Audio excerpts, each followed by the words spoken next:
नमस्कार, मी भावना दिलीप चंदवानी. हितगुज मध्ये आपलं सर्वांचं स्वागत. या कार्यक्रमामध्ये आपण आरोग्याशी संबंधित विविध विषयांवर चर्चा करत असतो आणि तज्ञांकडून माहिती जाणून घेत असतो.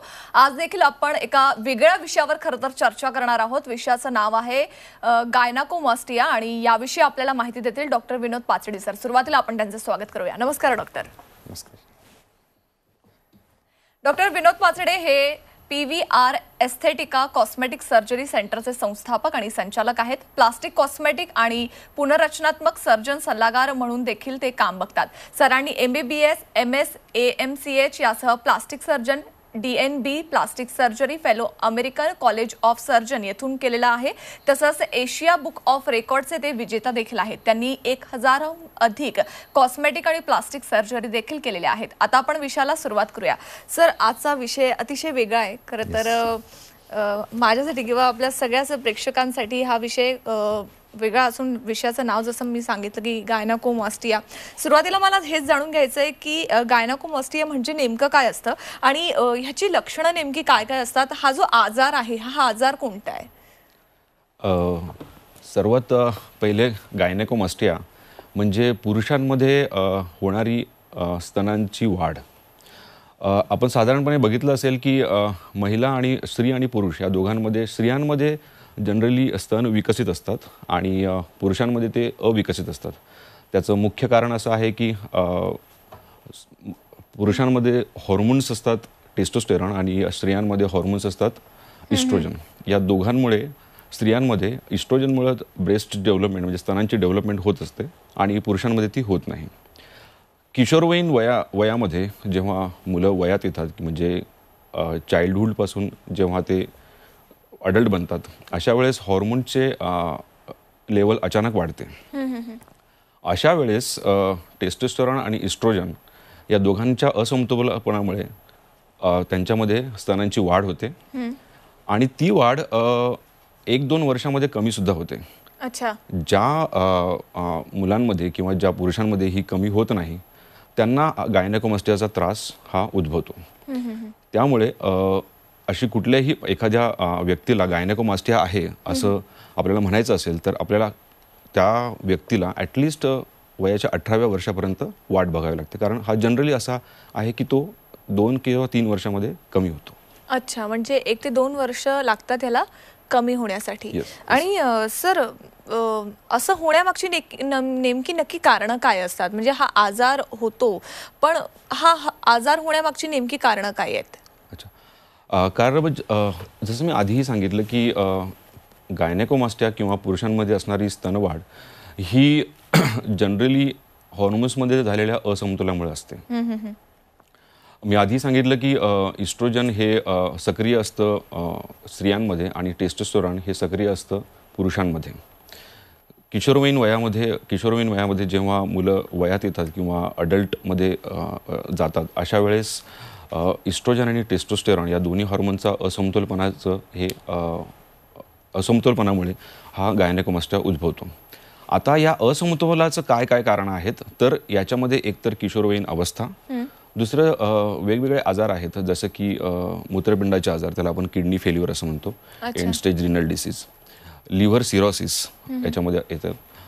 याच्यामध्ये काही जन्मताच असलेले आजार आहेत, त्याच्यामध्ये क्लीन फिल्टर सिंड्रोम हा प्रामुख्याने जाणवतो त्याच्यामध्ये होतात. आणि आता काही दिवसांपासून प्रकर्षाने जाणवत येणारे म्हणजे ओबेसिटी. अच्छा. ओबेसिटी हे त्याचं कारण याच्यासाठी आहे की जेवढं फॅट आपल्यामध्ये असतं तेवढंच इस्ट्रोजन नावाचं जे हॉर्मोन आहे ते ब्लडमध्ये आल्यानंतर त्याचं टेस्टोस्टेरॉन जे हॉर्मोन आहे ते ब्लडमध्ये आल्यानंतर त्याच्यामध्ये इस्ट्रोजनमध्ये कन्वर्ट होतं आणि त्याचाच परिणाम इस्ट्रोजन हे ब्रेस्ट डेव्हलपमेंटसाठी उपयोगी असतं. त्याच्यामुळेच की त्या व्यक्तींमध्ये ब्रेस्ट डेव्हलपमेंट वाढते.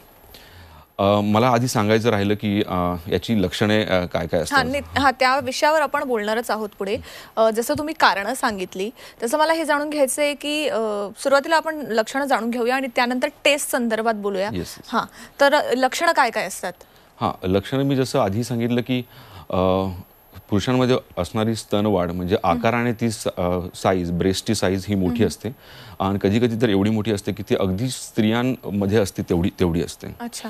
दुसरी गोष्ट त्याच्यामध्ये कधी कधी दुखतं पण, म्हणजे त्याला आपण pain in the breast, sir दुखणे हा पण त्याच्यामध्ये असतो. कधी कधी त्याच्यामध्ये डिस्चार्ज म्हणजे पाणी येणे, निप्पलच्या जागेवरून पाणी येणे हा पण त्याचं एक लक्षण आहे.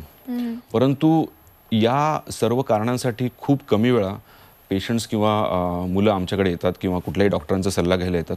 सगळ्यात महत्त्वाचं कारण आताच्या जनरेशनमध्ये आहे, कारण सध्या तुम्हाला माहिती आहे की फॅशनला खूप महत्त्व आहे सध्या, आणि तंग कपडे घालणे किंवा टाईट टी शर्ट घालणे हे आजकालचं फॅशन आहे. किंवा मित्रांबरोबर स्विमिंग करणे वगैरे. तर हे सर्व मुलं जस्ट आपल्या छातीचा आकार हा नॉर्मलपेक्षा मोठा आहे म्हणून ते आपल्या मित्रमैत्रिणींमध्ये उघड्या अंगाने ॲटलिस्ट स्विमिंग पूलवर वावरू शकत नाही. किंवा मग त्यांच्यासमोर कपडे चेंज करताना त्यांना संकोच निर्माण होतो आणि मग याच्यातूनच त्यांचं कुठेतरी एक भावनिक समस्या निर्माण होते आणि त्यांना नैराश्यामधून जावं लागतं. आणि याच कारणासाठी की काय की मोस्ट ऑफ द म्हणजे सगळेचे सगळे पेशंट्स किंवा रुग्ण आमच्याकडे ट्रीटमेंटसाठी येत असतात.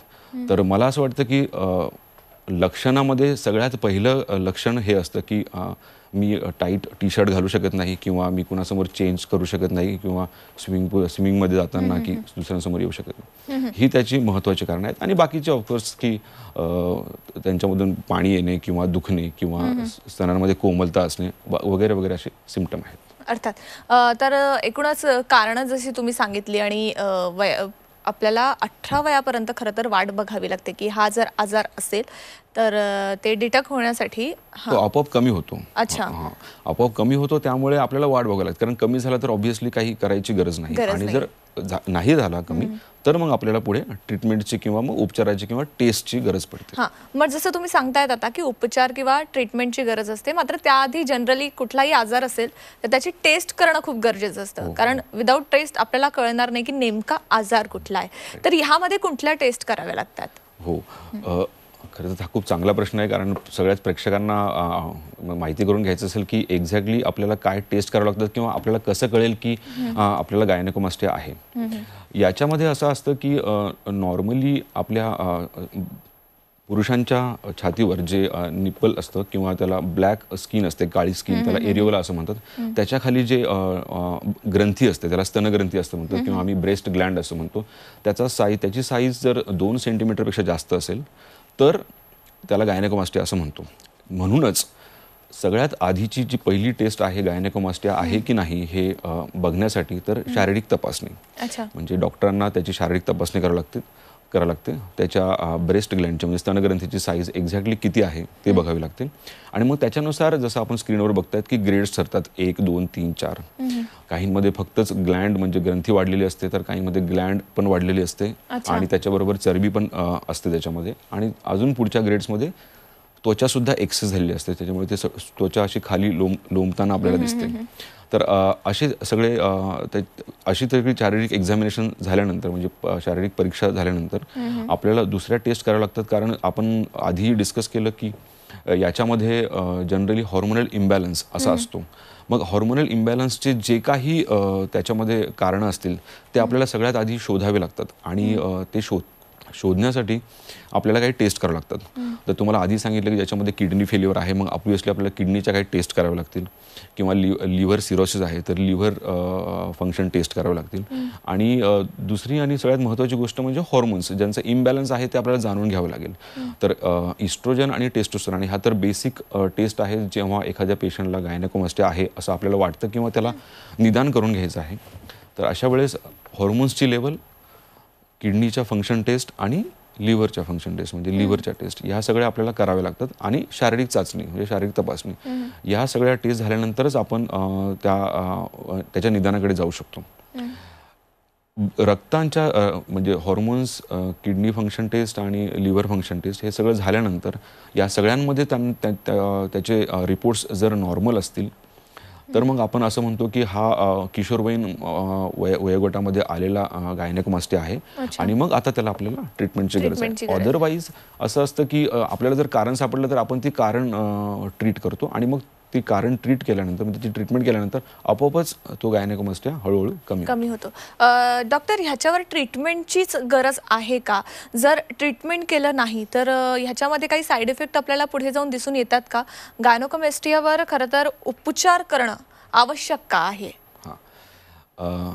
गायनेकोमास्टियावर उपचार करणं आवश्यक आहे. त्याचं मी आधी कारण सांगितलं की सगळ्यात महत्त्वाचं कारण आणि ज्यासाठी आमच्याकडे पेशंट्स किंवा मुलं येतात ते म्हणजे त्यांचं ते जे त्या नैराश्यातून जात असतात. म्हणजे एक भावनिक समस्या त्यांच्यासमोर असते की ते कुणासमोर असं स्विमिंग पूलवर वगैरे उघडे वावरू शकत नाही, कारण त्यांच्या स्तनांचा आकार हा नॉर्मलपेक्षा मोठा असतो. हे एक त्याचं प्रामुख्याने कारण आहे. आणि मग त्यांच्यामध्ये कॉन्फिडन्स किंवा आत्मविश्वास कमी होऊन जातो. त्याच्यामुळे ते ट्रीटमेंट घेण्यासाठी येत असतात. आणि दुसरी गोष्ट म्हणजे अगदी कमी प्रमाणात, म्हणजे मी असं म्हणत नाही की त्याच्यापासून धोका आहे, पण अगदी कमी प्रमाणात कर्करोगाचा धोका आहे. अच्छा. तो खूप दिवस असला तर कर्करोगाचा धोका आहे, परंतु तोही एक धोका आहे. पण खूप सारे पेशंट्स किंवा मोस्ट ऑफ द पेशंट फक्त याच गोष्टीसाठी ट्रीटमेंट घेण्यासाठी येतात की ते चांगलं दिसावं आणि त्यांनी चांगले कपडे घालता यावे त्यांना, असं. आणि अगदीच ग्रेड 1 आणि ग्रेड 2 आपण ज्याला म्हणतो, ज्यामध्ये सौम्य प्रमाणात गायनेकोमास्टिया असतो, त्याच्यामध्ये ट्रीटमेंटची गरज असतेच असं नाही. आपण त्यांना ऑब्झर्व करू शकतो, म्हणजे बघू शकतो काही दिवस आणि मग गरज पडली तर करू शकतो. पण ग्रेड 3 आणि ग्रेड 4 यांच्यामध्ये ट्रीटमेंट करायची गरज पडतेच. अर्थात म्हणजे ग्रेड 3 आणि ग्रेड 4 पर्यंत जर हा आजार पोहोचला असेल तर त्याला उपचाराने ठीक करता येऊ शकतं. डॉक्टर, ह्याच्यामध्ये उपचार कोणते आहेत? खरं तर सगळ्यात महत्त्वाचा प्रश्न, कारण आतापर्यंत आपण बोलत होतो की उपचार करणं गरजेचं आहे, मात्र ते उपचार केले कसे जातात आता हे जाणून घेणं गरजेचं आहे. उपचारामध्ये खरं तर काही वर्षांपासून खूप जास्त डेव्हलपमेंट झाली आहे. आधी फक्तच मेडिकल लाईन ऑफ ट्रीटमेंट, म्हणजे फक्तच गोळ्या आणि औषधे यांच्यानुसार त्याची ट्रीटमेंट करायची.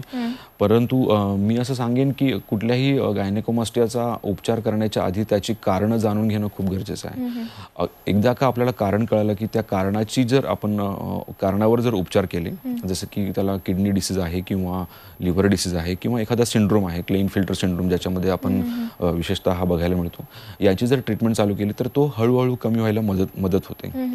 आणि दुसरं म्हणजे अजून कुठल्या गोष्टींमुळे, जसं की आजकाल अंमली पदार्थांचं सेवन आपण बघतो, याच्यामध्ये खूप सारे यंग मुलं त्याच्यामध्ये आहेत, तर त्याच्यामुळे सुद्धा गायनेकोमास्टिया येतो. मग आपल्याला त्याचं सेवन बंद केलं की ती पण एक ट्रीटमेंटचाच पार्ट आहे. म्हणजे ते बंद करणे म्हणजे ही ट्रीटमेंट आहे, तो आपोआप कमी होतो.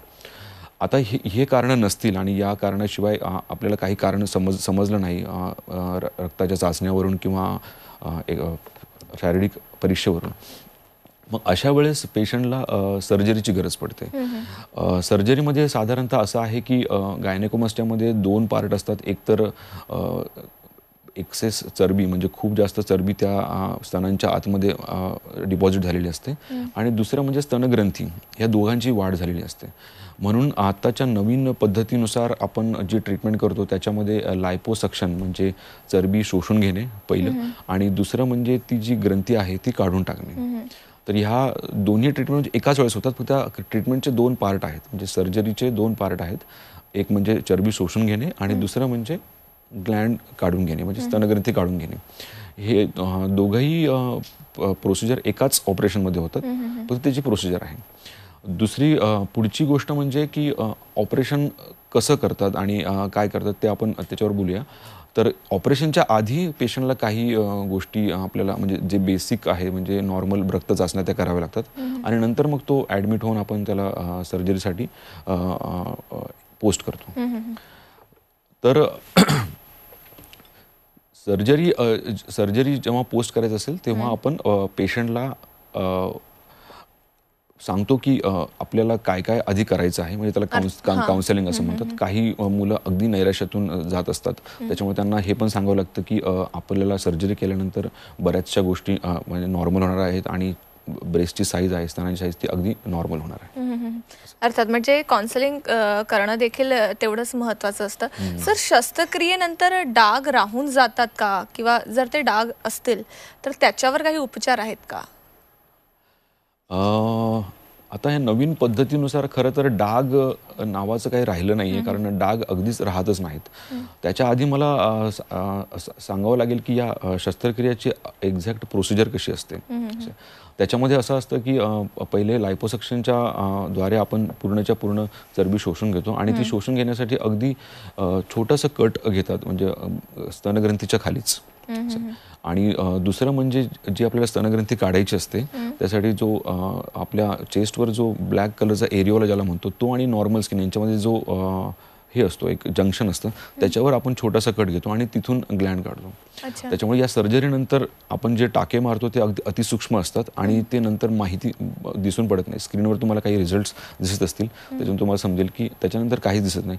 आणि अगदी सर्जरी झाल्यानंतर एक 5 ते 6 दिवसानंतर आपल्याला त्या जिथे ऑपरेशन केलं आहे तिथे कुठलाच डाग किंवा काही दिसत नाही असं. आणि पुढची गोष्ट सांगायची झाली तर सर्जरीनंतर पेशंट त्याच दिवशी आपण डिस्चार्ज करू शकतो. म्हणजे आताच्या नवीन शास्त्रानुसार आणि ही सर्जरी कमी वेळामध्ये होऊन जाते, म्हणून आपण डे केअर म्हणून ही सर्जरी करतो. सकाळी ॲडमिट झाल्यानंतर इव्हिनिंगपर्यंत आपण त्याला डिस्चार्ज देऊ शकतो. सर, अनेक आजार असे असतात की त्यांच्यावर उपचार केल्यानंतर ते पुन्हा एकदा उद्भवू शकतात. तर मला ह्या आजारासंदर्भात पण जाणून घ्यायचं आहे की गायनेकोमॅस्टिया हा उपचार केल्यानंतर पुन्हा एकदा उद्भवू शकतो का? या प्रश्नाचं उत्तर मी तुमच्याकडून जाणून घेणार आहे, मात्र एका छोट्याशा ब्रेक नंतर. तेव्हा तुम्ही कुठेही जाऊ नका, पाहत राहा आमचा खास कार्यक्रम हितगुज.